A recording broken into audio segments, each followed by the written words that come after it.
Bayangkan awak on life support selama 14 hari dan hospitalised for 3 bulan. Inilah realiti bagi Muhammad Ridwan Muhammad Fadli semasa dia hanya 10 tahun.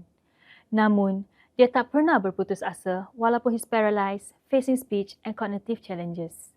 Demi keberanian Ridwan mengatasi cabaran luar biasa, dia diiktirafkan anugerah ketabahan dalam Majlis Anugerah Perkhidmatan Bersepadu Masyarakat EWA 2025.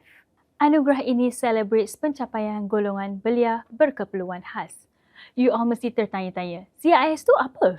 CIS atau Community Integration Service dimulakan pada 1991. Ia bertujuan untuk support the integration of kanak-kanak dan belia yang berkurang berupaya ke dalam sekolah dan masyarakat supaya mereka boleh reach their full potential. CIS telah meneliti persekitaran seperti sekolah, bilik darjah dan rumah Ridwan bagi memberikan cadangan to improve his accessibility. Pada tahun 90-an, CIS menyokong kira-kira 70 pelajar.